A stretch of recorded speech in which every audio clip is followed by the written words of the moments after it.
بسم الله الرحمن الرحيم. الحمد لله رب العالمين، والعاقبة للمتقين ولا عدوان إلا على الظالمين، وأصلي وأسلم على نبينا محمد وعلى آله وأصحابه ومن اهتدى بهديه إلى يوم الدين.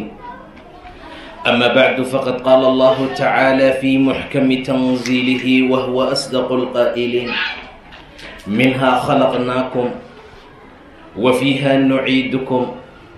ومنها نخرجكم تارة أخرى. إلهي سبحانه وتعالى wuxuu noo tilmaamay in ciidana laga khalqay,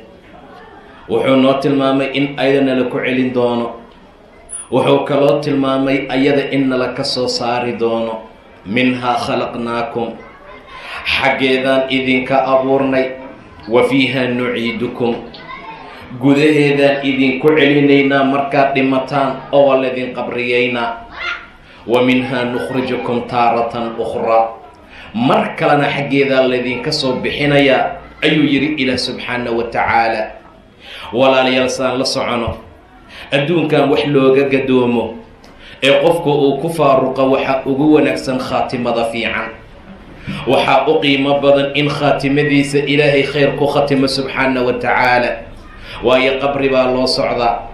waa meel ciriiri badan, waa meel mugdi badan, waa meelaan unus iyo wehel joogin. bacdamay saa tahay waxa ummadda anfaca ee qofka dhulka hoostiisa ku anfici kara waa inuu khaatimo wanaagsan la yimaado. khaatimada wanaagsan ilaahayaa laga baryaa subxaana wa tacaala. say gebagabadaadu noqon doonta lama oga. meeqaa wanaagsaneed oo hallowday gebagabadii geerida markii dhowaatay, meeqaa xumeed oo hagaagtay mar allaala marka gebagabadii la gaaray. rasuulku inuu dhaartay buu yidhi macbuudkii asaga maahane mid kale uusan jirin baan ku dhaartaye axad idinka mid ah wuxuu camal qabanayaa bicamali ahli nnaar, dadka ahlu naarkaa camalkooda. waa sida dadka u muuqata, dadka ahlu naarkaa camalkooda ummaddu aad bay ula yaaban yihiin. habaar helahan muu hagaago, ninkan muu iska toosay leeyihiin. camal ahlu naar ayuu markaa ku jiraa, ilaa asaga iyo naarta ay isu jirsadaan dhudhun buu dhahay nebiga sala allahu calayhi wasalam, oo la leeyahay hadda hadduu dhinto naartuu gelayaa. waxaa ka qaalib noqonaya kitaabkii loo qoray hooyo caloosheeda markuu ku jiray oo ahaa nin wanaagsan inuu yahay. wuxuu camal qabanayaa bicamali ahli ljanna, ahlu jannaha camalkooda, markaasuu jannadii gelaya. ilaahayaa toosinaya, waa hagaagayaa, towbaa la waafajinayaa, camal fiican baa la waafajinayaa, khayr iyo wanaag baa la waafajin, khaatimadiisaa hagaagaysa. intaa wixii ka dambeeya wuxuu gelayaa jannadii. qof idinka mid ah wuxuu camal qabanayaa dadka ahlu jannaha camalkooda. waa sida dadka u muuqata, ilaa asaga iyo jannadu aysan isku jirsanin ilaa dhudhun maahane, oo dadku ay leeyihiin kan hadduu saa ku dhinta jannaduu gala, kan hadduu saa ku dhinta khayr iyo wanaag buu gaara. xaaladaasay dadku leeyihiin. waxaa ka qaalib noqonaya kitaabkii loo qoray hooyo caloosheeda markuu ku jiray. waa gadoomaya, wanaaggii buu xumaan ku beddelayaa, salaaddii buu taariku salaadnimo ku beddelayaa, qur-aankii buu ka tegayaa, xijaabkii bay tuuraysaa. waa gebagabadii, dhimashadii baa soo dhowaatay. khaatimadaa xumaan rabta, khaatimadaa waxay isku beddeli rabtaa ahlu naarnimo. qofkii fiicnaa baad arkaysaa isrogay oo dhinac kale u noqday. saasuu ku dhimanayaa, markaasaa wuxuu gelayaa naarta. saasuu rasuulku tilmaamay sala allahu calayhi wasalam. walaalayaalow, aan aad iyo aad u dadaalno. daartaan aan joognaan ku sugannahay daar baa ka dambaysa.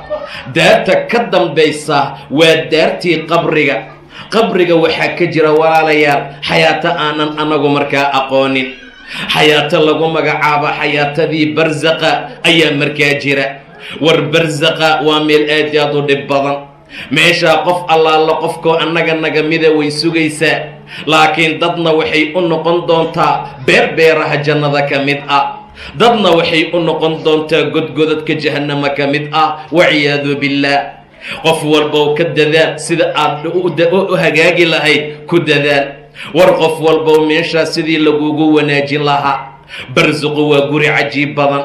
waa nolol aan annagu la socon oonan aqaanin waa nolol qayb ahoo iimaankii ilaahay noo tilmaamay aan ku rumaynay iyo sida kitaabka loogu tilmaamay rabbi asagoo tilmaamaya barsaqa iyo xayaatadeeda ayuu yidhi xataa idaa jaa'a axadahum almowt ilaa midkood geeri u yimaado qaala rabbi irjicuun gadaaliyo celiyuu leeyahay war gadaaliyo celiya godkaan ha igelinina barsiqii ayuu diidan yahay sababtu mataqaanaa waa la tusiyey markuu sakaraadka ahaa baa looga qaaday kashafka iyo wixii markaa ka saarnaa fakashafnaa canka khitaa'ak daboolkaagii kaa qaadnay buu dha ilaah subxaana wa tacaala iceliya war meeshaan ha igelinina xataa idaa jaa'a axadahum almowt qaala rabbi irjicuun ilaahayaa idinku dhaariyey gadaal iyo celiya lacallii acmalu saalixan meesha camal fiican in loo qabtay u baahan tahay hadduu rabaa inta la soo celiyo camal saalixa qabto rabbi caabudo salaad dukado diin barto kadibna qabriga la geliyo ee hadda ha igelinina waayo saa haddii lagu geliyo qabrigaa lagu ciriirina saa haddii lagu geliyo qabrigaa lagu guba saa haddii lagu geliyo qabrigaa lagu ciqaabaya rabbi irjicuun lacallii acmalu saalixan fii maa tarakt waxaa loogu jawaabayaa kallaa ma jirta arrinta war qofku hadduu dhinto barsaqaa la geeya qofku hadduu dhinto ciiddaa laga hoos mariya qofku hadduu dhinto barkin looma qaado qofku hadduu dhinto sariir looma geliyo qofku hadduu dhinto nal looma geliyo qofku hadduu dhinto meel cidlaa looga soo taga camalka saalixa shaqeeya camalka saalixa wehel noqda camalka saalixa iftiin noqda camalka saalixa qabriga waasiciya camalka saalixa qofka horumar iyo wanaag gaarsiiya qabyaalad iyo xoolaanu orodna waxaan qiimo lahayn baan maanta ku dadaalna war wixii adduunka loogu talagalay in lagu joogo yaan maanta ugu talagalnaa aakhiro saa yaa la yeelin war qof walbo waxa aad haysato aakhira ku raadso war qabrigaasaa dhib badan war qabrigaasaa ciriiri badan war qabrigaasaa imtixaan badan qabrigaasaa mugdi badan lacallii acmalu saalixan fii maa tarakt kallaa innahaa kalimatun huwa qaa'iluhaa waa hadal uu iska dhahay buu yidhi ilaah subxaana wa tacaala ka soo qaad maloo la tixgelin maayo diinta alluu tixgelin waaye aayaadka alluu dhaqangelin waaye ilaahay kalaamkiisuu dhagaha u raaricin waaye jirhkiisuu islaamka ku baabi'in waaye intuu noolaa ayuu xayaatadiisii ka dhigay xayaato aan diinta islaamka lagu dhaqmin saa darteed asagana loo tixgelin maayo hadalkiisa la qiimayn maayo suu diinta u qiimayn waayey hadalkiisa kor loo qaadi maayo suu diinta kor ugu qaadi waayey barsaqu aad buu u dhib badan yahay khaatimo wanaagsan qofkii la taga khaatimo fiican qofkii la taga khaatimo qurux badan qofkii la taga waa liibaani doonaa khaatimo sayi'a ah tawxiid la'aan macaasi oo lagu jiro xumaan oo qofku uu ka shaqeeyo qofkii ku tagana wuu khasaari doonaa sida ilaahay tilmaamay subxaana wa tacaala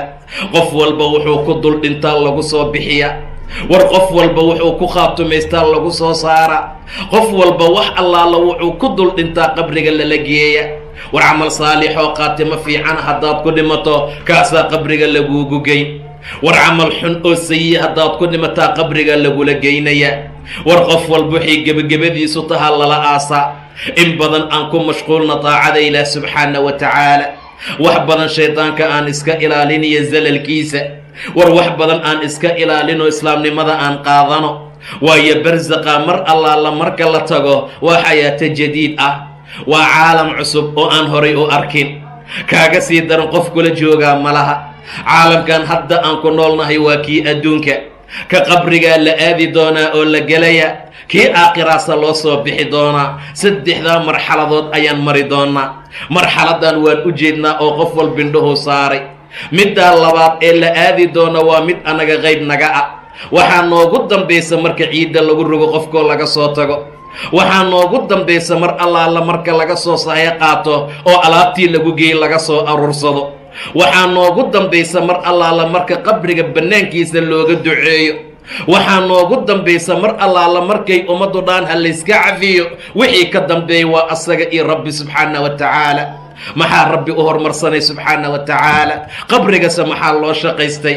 inuu nebigu dul istaagay buu yidhi limithli haada falyacmal ilcaamiluun war saanoo kale dadka shaqeey ha u soo shaqaystaano war meeshaan ha loo soo shaqaysto qofkii shalay nala socdaa ciidda hoosteeda looga soo tegay tii lacagta lahayd baa la soo aasay kii xoolaha badnaabaa ciidda lagu soo rogay wax meesha looga soo tagaa wax laga tegaayo ayaan markaa jirin laakiin khaatimo fiicanaa lagu dadaalaa war khaatimada sayidaa qabrigaa laysugu ciriiriya xumaanta qofka badiya qabrigaa lagu ciqaaba caalamka noocaasa waa caalam aad iyo aad u muruga badan war dadku way ka indhala yihiin waxyaabo fara badan oo qaybkuu ka mid yahay haddii dadka iimaanka leh ay yihiinna dadka waxaa lagu tilmaamay yu'minuuna bilgayb inay qaybka rumeeyaan qabriga waxa ka dambeeye ku hoos jira ayaa markaa ugu horeeya qaybka rasuulka sala allahu calayhi wasalam axadka mar allaala markuu dhinto khaatimo fiican ku dhinto khayrka iyo wanaagga asoo ku dadaalaya dhinto waayo xadiis baa tilmaamay qofka mu'minkaa wuu dhintaa bicaraqin jabiin asagoo dhafoor dhididaaya asoo dhafoorkiisu dhididaayo ayuu dhintaa buu dhahay nebiga sala allahu calayh wasalam waxaa dhici karta in loola jeedo asagoo daalaa dhacaaya xaaraanta iska ilaalinaya ka murgaaya xalaal raadinaya mar walba tacabkaa iyo dhibkaa ku jira salaad ku dadaalaya kheyrkii wanaagga ku dadaalayuu dhintaa saasaa dhici karta in loola jeedo caraq jabiin buu la dhintaa qofka mu'minka ah khaatimo wanaagsan buu la dhintaa mar allaala markaysaa xayaatada uga baxdo malaa'igtu waa u diyaar karfan carfaysa xunuud qiimo badan intay qaadaan bay nafta kor u geeyaan korayna ula baxaan ahlu samaawaadka la cajabta walaalayaal war waa maxay naftaan tiibka ah war waa maxay naftaan imtiqaana udgoonka badan yay ahayd naftaan saa u carfaysay u qiimaha badan camalkay qabteen baa fiicnaa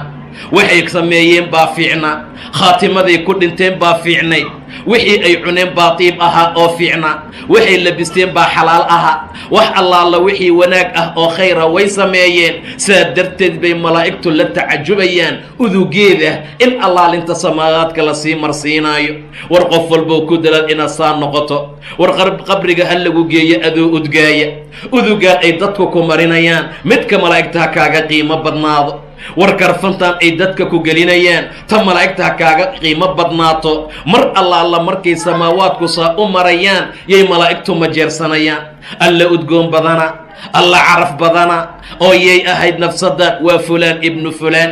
waa fulaan ibnu fulaana waa heblaaye qofka la sii wado xaggee loo wadaa rabbi agtiisa subxaana wa tacaala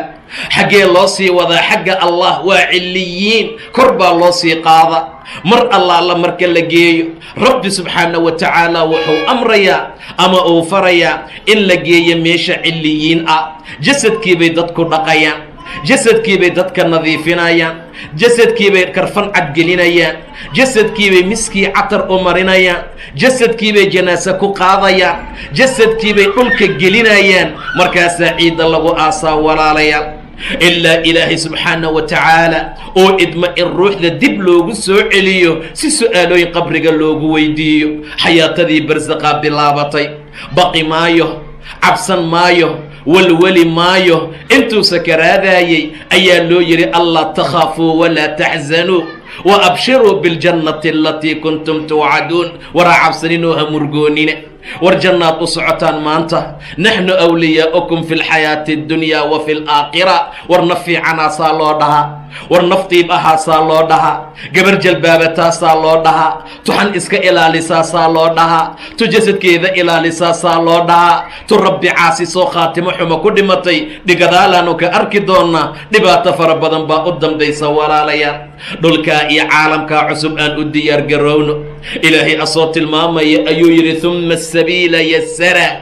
uma amaatahu faaqbara uma idaa shaaa anshara waa dhiman oo waa la duugaa xilliguu doonuuna alla ka soo saari subxaana wa tacaala haddaba qabriga ciriiri iyo waasictinimo labadaba waa leeyahay qofka qaatimo fiican samaystana caalamkaa wuxuu kula noolaanayaa xayaato aad iyo aad u qiimo badan war qofka asagoo maqlahaya raggii iyo dadkii meesha ku sagootiyey ee ciidda ku rogay dacaskooda shanqartiisaa la soo fadhiisin sida nebigu tilmaamay sala allahu calayh wasalam su-aalooyin baa la weydiinayaa war su-aalaha la weydiinayaa maxay ka kooban yihiin ma taqaanaan war su-aalahana la weydiin doona waa waxaan maanta nacnay waa maanta waxa bartana la kala yahay waa waxa maanta aan ka hijroonay war nebigaana la su-aalayaa sala allahu calayh wasalam ma naqaana qisadiisii taariikhdiisa rabbigeen baana la weydiinayaa ma naqaana cadamadii awoodda uu leeyahay subxaana wa tacaala diinteennaana la weydiinayaa maanta qabiil baa diin noo ah ganacsi iyo dukaamaa diin noo ah fisqi iyo macaasi baa diin noo ah filin iyo heesaa diin noo ah qabrigase haddiina la dhigo oo nala weydiiyo diintiina waa maxay maxaa lagu jawaabi doonaa maxay dadku celin doonaan maxayse rususha allah u soo diray ay markaa u celinayaan nin saxaabi baa dhintay wuxuu yidhi markuu sakaraadka ahaa haddii aan dhinto oo aan geeriyoodo qof dumar ayaysan i raacin oo naacyaha ooynaysa dab iyo naar yaan layga soo daba qaadin buu yidhi mar allaala markaa laxdigii iyo godka ay dhigtaan ciiddana aad damacdaan inaad igu shubtaan si shanni ahoo tartiib tartiib ah ciidda iigu shuba mar allaala markaad aaskayga dhammaysaan oon ciidda ka hoos maro oo aan soo bixi karin oo meesha ugu dambaysa aan maran joogo waxayga kala tegina ila joogoo cabbaar agtayda fadhiya intii ratigeela laga gowraco oo hilibkiisa la qaybiya in la eg ila jooga waxaan rabaa inaan idin weheshto oo aan ogaado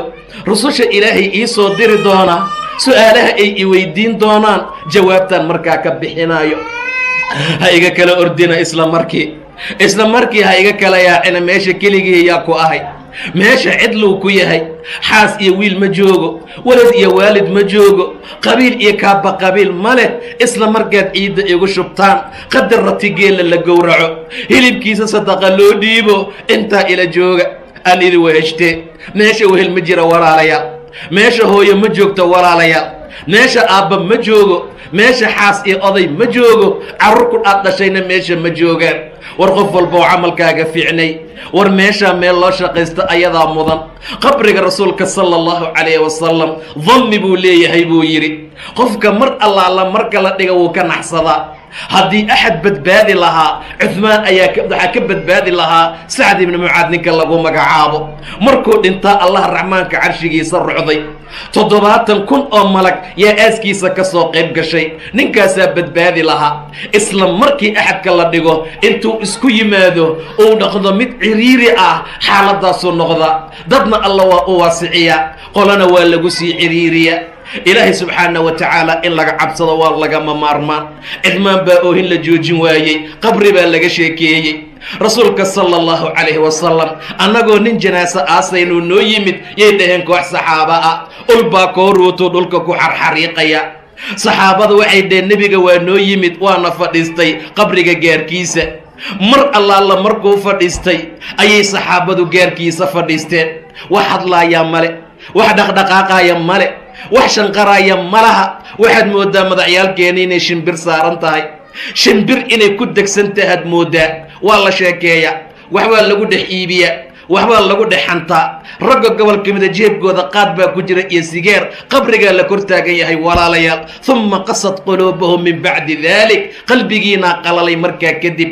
xijaab iyo dhagxaan bay qalbigaalkeenu noqdeen dhagxaantaaba jilicsan qalbigeenna marka la fiiriyo war nin qabri ku dul sheekeeyey war nin qabri sheeke ku sameeyey qabri ku dul xantay sigaar ku dul cabay xoolo xaaraana ku dul wata waxa dhiman maxay yihiin walaalayaal khaatimada aad iyo aad ugu dadaala khaatimada xun iska ilaaliya khaatimada fiicanna aad iyo aad ha loogu dadaalo rasuulka sala allahu calayhi wasalam saasuu ugu xarxariiqayaa ushi markii janaasadii la aasay ayuu yidhi war walaalkiin istikfaaru weydiiya war ilaahay u barya subxaana wa tacaala ma u jeedaa xataa alla ma baryan karo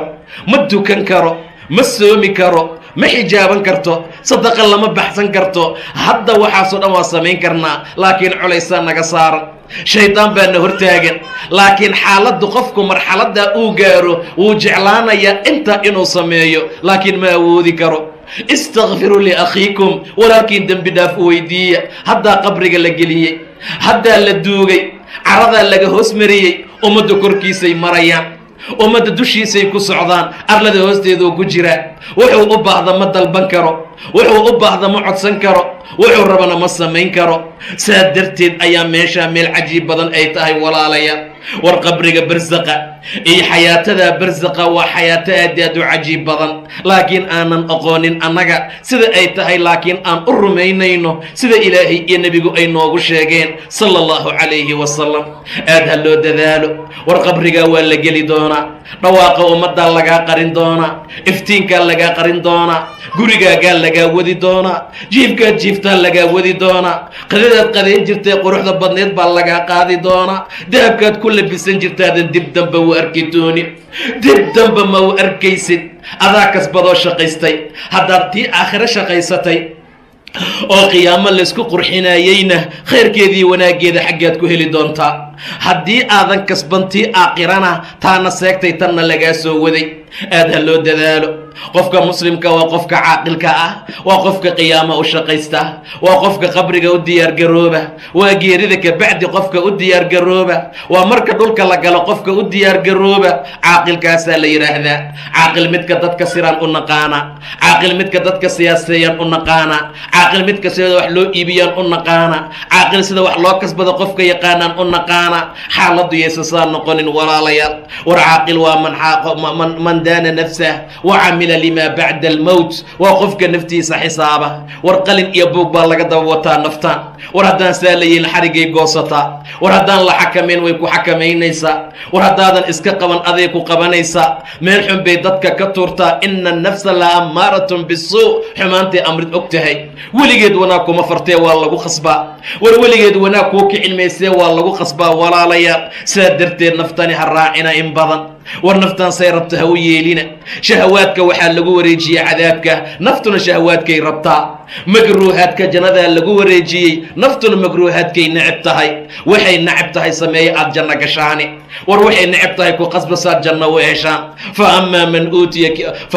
man طagaa waaahara alxayaata addunya faina aljaxiima hiya alma'wa وأما من خاف مقام ربه ونهى النفس عن الهوى فإن الجنة هي المأوى ساسي ددكو كلا نقن دونا والاسويدين دونا سؤالوينك ورقفك مؤمن كاسي هبسمي بو اوغا جوابي دونا قبرقو سكجرا إلهي هدي لويدي الله يقانا وعابد جري وأدكن جري وأسلاد جري خيرك وناقو أسميسن جري طاعة الله أسميناي وبري جري حالدها صدن بو أغيهي ربي يسو شيغا يا سبحانه وتعالى يا صهر يا نبي محمد صلى الله عليه وسلم مر الله لمرك لويدي وكجوابيا مرك لويدي كجوابيسا ويتقانا ورسولك إذا صلى الله عليه وسلم ويتقانا ومدكي سندي سكود ينيسي ويتقانا ومدكي رادين جرتي ويديه جرتي أرنتا رسولكم عكيري صلى الله عليه وسلم maxaa soo haray islaamnimada waa midii ku dhaqmaysay waa midii uu ku dhaqmaayay intaba si habsamile buu u sheegayaa axaadiista qaar baa waxay tilmaamayaan mar allaala markastaa qabriga loo dhigo nin baa loo soo miihaalayaa oo la leeyahay ninkan cilmigaaga muxuu ka gaarsiisan yahay gabadha muuqinada ah wiilka mu'minka ah gabadha mu'minada ah waxay oranayaan hada muhammad midkani waa nabi muhammad sallallahu alayhi wasallam jaa'ana bil bayinati fa ajabnah wuxuu noo la yimid aayaad cad ah wuxuu noo keenay diin xaq ah waa ajibnay waana raacnay waa nabi muhammad sallallahu alayhi wasallam aad iyo si habsami leh ayay uga jawaabayaan seexa sida qofka arooska u seexda oo kale loo leeyahay maxaa loola jeedaa qofka arooska oo kale u seexo si fiican u seexo ileen arooska si habsami leh buu u jiiftaa wax kiciya iyo wax mataqaanaa hurdada ka qashaa ma jiro ilaa qofka u calmaday ee adduunka uu ka doortay inuu nolol la wadaaga maahani saa darteed saasoo kale idinkana u jiifta oo saasoo kale markaa u seexo qabrigiisaa la waasicinayaa walaalayaal maddal basar in allaale inta in leeyahay aragtay gaarta aragti qabrigiisaa loo iftiiminayaa meeshaasuu ku jiraya weli waxaa la tilmaamaa in la tusaayo naaraha ka mid ah waayo waa naartii loogu talagalay inta loo soo cardiyo loo soo bandhigaa la leeyahay ma u jeedaan naartaan waa maqcadkaad naarta ku lahayd waa booskaad naarta ku lahayd haddaadan maanta qabrigan ka jawaabi lahayn su'aalahan haddaad diinta alla ku soo dhaqmi lahayn, haddaadan nebi moxamed raaci lahayn, haddaad noqon lahayd qof khaatimadiisa xumaata, meeshaasaa lagu gelin lahaa. kadib ayaa la tusayaa oo loo furayaa maqcadkii jannada uu ku lahaa. ma jira shay uu kaga farxad badan yahay. markaasuu odhanayaa rabbi aqimi saaca, ilaahu saacadda qiyaama rid, ilaahu saacadda qiyaamo degdeg ha noogu timaado. muxuu rabaa inuu u laabto, muxuu rabaa jannada inuu helo. qof alla qofka qabriga uu ku guulaysto oo wanaag uu ku helo, inta ka dambaysa u fudud. qof kastoo laakiin meesha imtixaanka ku dhaca, lagu ciqaabo, lagu ciriiriyo, dhibaato iyo rafaad uu la kulmo, inta ka dambaysa ka dhib badan, inta ka dambaysa uga culus. seexa la leeyahay. yaa soo haray qof alla qofkii rabbi aan caabudin, yaa soo haray dumarkii diinta qaata laga kari waayey, kuwii jalaabiibta xooree qaawanaan bannaan ku socday, kuwii carabkooda ilaalin waayee bannaan ka dhigay, kuwii rabbi diintiisa dhagahooda ku dhagaysan waayey, araggana ku eegi waayey, dhallinyaranimadooda ku baabiye tumasho iyo ciyaar, oo aan rabbi jasadkooda diintiisa aan ugula dhaqmin. xaaladdaa iyo kuwii noocaasaa soo haray. ragga xaaladooday ahayd baa soo hartay. mar allaala markaysaa uga baxda nafsadda, ayadoo qurun ah, ayadoo uraysa, ayadoo dhib badan ayaa kor loo qaada.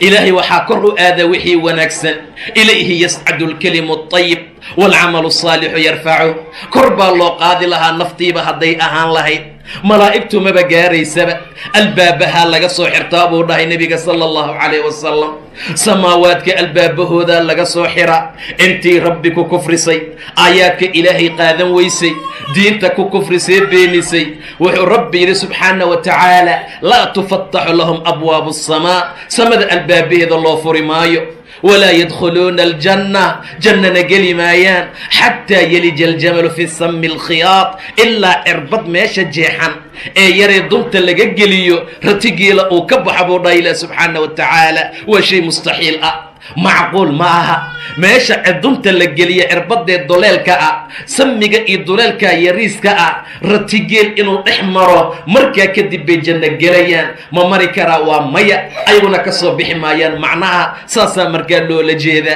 naftu waa qurun, naftu waa naf aan fiicnayn, naftu waa naf aan diin alla lagu tahirin, naftu waa naf aan lagu sujuudin, naftu waa naf aan loo weysaynin, naftu waa naf aan rabbi lagu xusin, naftu waa naf aan qur'aan lagu aqrin. samaawaadkaa laga soo xirtaa, samaawaadkaan loo ogolayn. wax nadiifaa gala walaalaya, wax nadiifaa kor loogu qaada, wax tiib ahaa kor loogu qaada, wax qurux badan baa kor loogu qaada. wax uraayaa lama geliyo, naf rabbi caasay lama geliyo, gabar ilaahay diintiisa diidda nafteeda lama qaadsiiyo, ilaa ilaahay uu amro in sijiin loo celiyo. kalaa ina kitaaba alfujaari lafii sijiin, wamaa adraaka maa sijiin, kitaabun marquum, weylun yowmaidin lilmukadibiin. meeshaasaa la geynaa 7 arlo hoostooda ah. meeshaasoo sijiinkaa la gelinaya, meeshaasay ku dambaynayaan. aad ha loo dadaalo walaalayaal. khayrka iyo wanaagga yaan la dhinac marin. inta la nool yahaa rabbi la caabudi karaa, inta la nool yahaa sadaqa lala bixi karaa, inta la nool yahaa la xijaaban karaa, inta la nool yahaa rabbi la baryi karaa,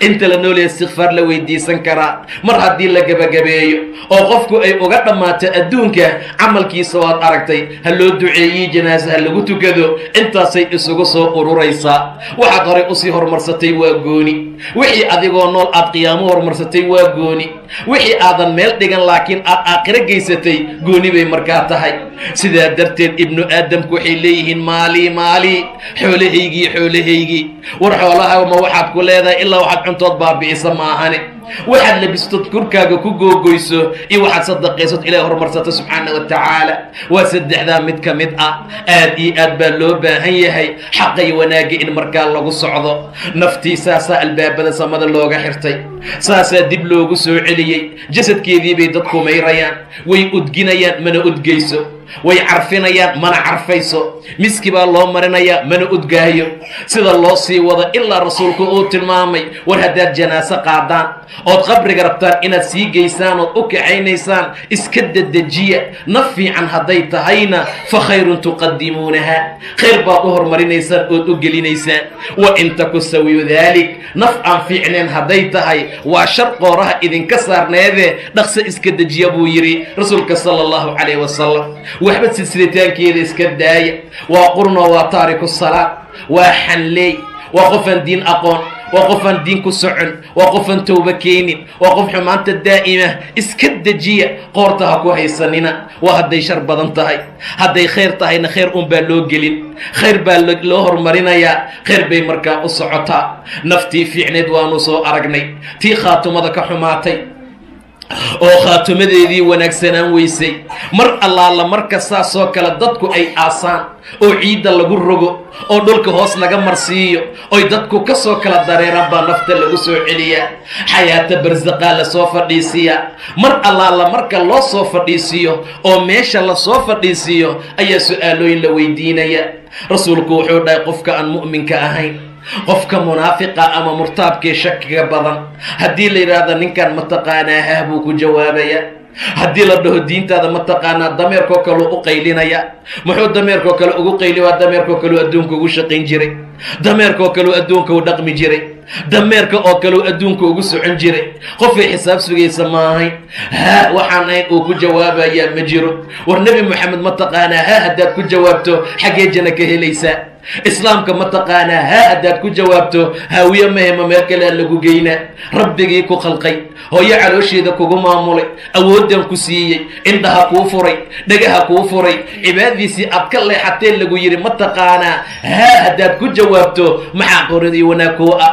ilaa malaa'igtu ay garaacaan sida rasuulku tilmaamay sala allahu calayh wasalam war qabriga wuu ku qaylinayaa suu nebigu tilmaamay qaylada ka soo baxaysa gurunka ay ku dhuftaan malaa'igta wax walbaa maqlay ila thaqalayn jinni iyo insi ma ahane jinni iyo insiba alla ka dhaga qariyay subxaana wa tacaala haddii ay dhicileed in la maqal siiyo suuxdin baa loo lahaa suuxdin baa loo dhammaan lahaa argagax baa loo dhiman lahaa saa darteed ayaa ilaahay mahad leh ka qariyay ummadda subxaana wa tacaala haa buu ku jawaaba markaasay ku dhufanayaan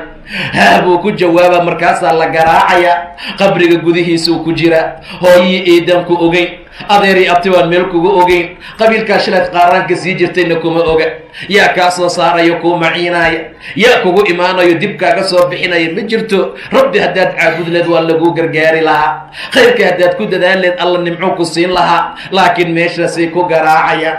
ilaa qabriga lesu keena buu dhahay nebiga sala allahu calayh wasalam labadiisa daraf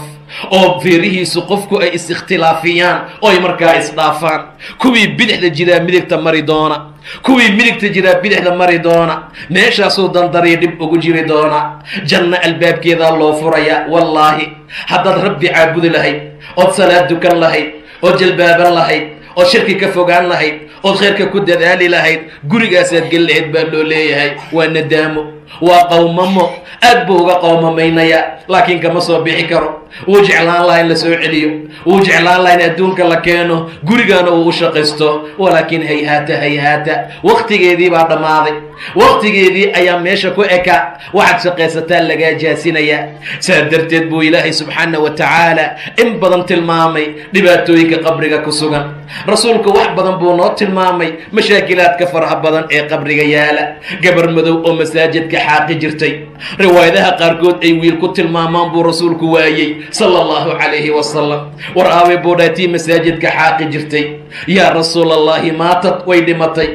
rasuulku wuxuu yidhi waxay dhaheen way dhimatay waana aasnay habeennimaa la duugay inanta nebigu aad buu uga xanaaqay sala allahu calayhi wasalam afalaa kuntum aadantumuunii maxaa iigu soo sheegi weyseen buu yidhi war gabadhu qiimay leedahay beeg allay nadiifin jirtay guriga allay xaaqi jirtay guriga allay qashinkii wasaqda ka ilaalin jirtay dadaa ka shaqeeya goobaha khamrada lagu cabo dhalooyinka ka qaadqaada waciyaadu billaah beedka ilaahay bay qashinka ka saaraysaa guriga ilaahayay ka shaqayn jirtay maxaa iigu soo sheegi weyseen ayaguna waxay isdheen nebi maxamed yaan la soo dhibin waa habeennime iska aasa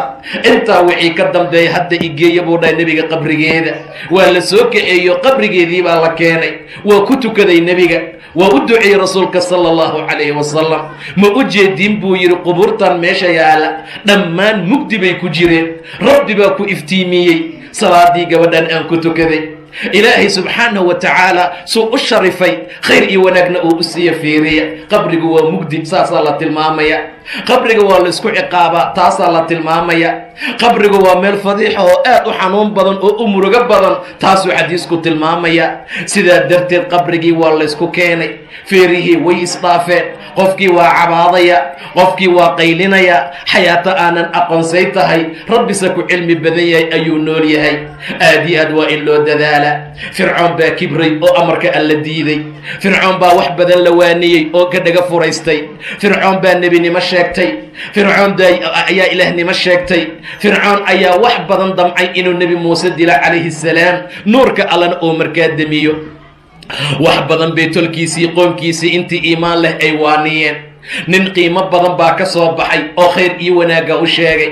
rabbi subxaanahu wa tacaala buu xusuusiyey gebagabadii markuu ka qustay buu yidhi fasatadkuruuna maa aquulu lakum waxaan idin leey waad xasuusan doontaan wa ufawidu amrii ila allah amarkayga ilaahay baan u bandhiganayaa subxaanahu wa tacaala ilaahay waa basiir bilcibaad inay dilan bay damceen tooreeyaalihii budad bay u soo qaateen wixii wax lagu dil lahaa bay la yimaadeen fawaqaahu allah sayi'aati maa makaruu allaa ka badbaadiyey shirqoolkii xumo ay u sameeyeen waxaaqa biaali fircawn suu'a alcadaab cadaabkiisa ugu xun baa fircoon alkiisa casiibay annaaru yucraduuna calayha guduwan wacashiya wayowma taquumu asaaca adkhiluu aala fircawna ashadda alcadaab qabrigaa loola jeedaa walaalaya gallad iyo subaxba naartaa loo bandhigaya naar baa loo cardinaya annaaru yucraduuna calayha guduwan wacashiya waa subax iyo galab qabriga saasuu xaalkiisu yahay walaalaya qabriga saasuu lagugu bandhigayaa cadaabka qabriga saasaa qofka loogu soo bandhigayaa subax iyo galabba maalintay qiyaamo qumayso oo aakhiro la gaarana waxaa loo oranayaa fircoon iyo aalkiisa geliya ashadda alcadaab cadaabkiisa ugu daran ayuu yidhi ilaah subxaanahu wa tacaala haddaba qofka khaatimada fiican ku shaqaysta ee khaatimadiisa gebagaba ku dhammaata oo qowlkiisa ka u dambeeya tawxiid noqda oo camalka saalixa mar walba ka shaqeeya dembi iyo xumaan hadduu asiiba alla u soo degdega qofka noocaasa in badan buu liibaani doonaa war khaatimada wanaagsan qabrigaa lagugu qiimaynaya ninaa carafa nebiga la taagnaa sala allahu calayhi wasalam ratigiisii buu ka dhacay ama faraskiisa kolkaasay qoorta ka jebisa ninkii waa dhintay laba go oo xaram ah ayuu watoo cadcad ah rasuulku wuxuu dhahay biyo ii geed gobeed ku dhaqa dharka ha ka bedeline labadiisa go keliya karfan uga dhiga madaxa ha u daboolina wejiga ha ka daboolina xanad iyo udug ha u marinina sidiisa ku aasa maalinta qiyaama talbiyuu ku soo bixi doonaa labayk allahuma labayk asoo dhahay u soo baxaya waayo khaatimo fiican buu ku dhintay carafuu taagnaa walaalaya catarka looma baahna ilan catar uma baahnay asaa udgeeya oo khaatimadiisaa fiicnayd madaxa ha u daboolina ilan weli waa xaaji wejiga ha u daboolina ilan weli waa xaaji maalinta qiyaamo waa soo baxaya asagoo la beegsanaya talbiye asagoo akrinayuu soo baxaya xaaladaa aadaad waa inaan ugu dadaalno war qof walba wuxuu ku dhalinyaroobuu ku duqoobaa war qof walba wuxuu ku duqoobuu ku dhintaa war qof kasta wuxuu ku dhintaa lagu soo saaraa walaalaya dadaa ayagoo durbaana garaacay lasoo bixin doonaa qiyaamo ciyaadu billah dadaa ayagoo sigaar cabay lasoo bixin doonaa ciyaadu billah dadaa ayagoo macaasi ku dhex jira lasoo bixin doonaa dadaa ayagoo qur-aan akrinaaya ayagoo tawxiidsanaya ayagoo ilaahay xusaaya ayagoo khayraad ku dhex jira ayagoo taacada alla xoojinaya lasoo bixin doonaa waa la kala tegay walaalayaal jidka khayrka aan raacno walaalayaal aan jidka wanaagsan ku socono khaatimada xun aad bay u xun tahay khaatimada xun ma wanaagsana warba qofka khaatimadiisa xumaata dhibaato fara badan buu leeyahay war dad badan baa khaatimo xun ku dhintay wardadaa kutubka qur-aanka inta loo soo qaaday diiday oo tuuro nafta uga baxday wardadaa laa ilaaha ila allah dhaha inta la yidhi laa ilaaha ila allah waa ku kufrinay yidhi wardadaa afkooda waxa ugu dambeeyey waxay ahayd awoogay diintiisaan haystaa sida ninka lagu magacaabo abi aalib oo kale war misaananatii dhibaatada waxa keeni kara waa qofkoo diinta qalbigiisa ka qalasha waa qofkoo rabbi xuskiisa yareeya waa qofkoo macaasidu ay la macaato waa qofkoo dembiga iyo dunuubta ay la badato waa qofkoo rabbi subxaana wa tacaala diintiisa ku dhaqmi waaya aad iyo aad inaan isaga ilaalino. khaatimo xun wax wanaagsan ma aha. khaatimo wanaagsan ayaa khayr iyo wanaag lagu gaaraa, sharaf iyo cizi lagu mutaystaa, ilaahay agtiisana lagu hormaraa adduuniya aakhiro. qabrigana xaaladiisu waa sida oo barsaqa iyo dhulka ciriiriga ah yaa ummadda la geeyaa. in allaala inta qiyaamo la gaarayana meeshaasuu markaa qofku ku sugnaanayaa. ilaah xaqa waxaan ka baryaa inuu xaqana waafajiyo, ilaahay diintiisa nagu sugo subxaanahu wa tacaala. ilaahay qabriga waa meel ciriiriya, rabbi ha noo waasiciyo. waa meel mugdiya, rabbi ha noo iftiinsho. waa meel cidle, ilaahay weel wanaagsan ha noogu yeelo. ummadda khayrkii wanaagga lagu dhexeli doono rabbi ha nagu daro. rabbi subxaanahu wa tacaala inta xanuunsan caafimaad taama allaha siiyo, inta dhibaataysan dhibkana allaha ka rafaco, inta kurbaysan kurbada allaha ka faydo, intii muraad leh muraadkooda khayra allah u sakhiro. khaatimo wanaagsan allah nagu arsuqo, khaatimo xunna ilaahay ha naga badbaadiyo. dhulka hoostiisa markaan marnana ilaahay dadkii khayrkii wanaagga iyo jannada iyo rawdada u noqonaysay ilaahay ha nooga dhigo. xufraadka jahaname ilaahay noogama dhigo. rabbi subxaanahu wa tacaala dadkuu u maciino, khayrkii adduunkana khayrka iyo wanaagga ku hela qabrigana rabbi ha nagu daro. wabilaahi tawfiiq, wallahu subxaanahu wa tacaala aclam.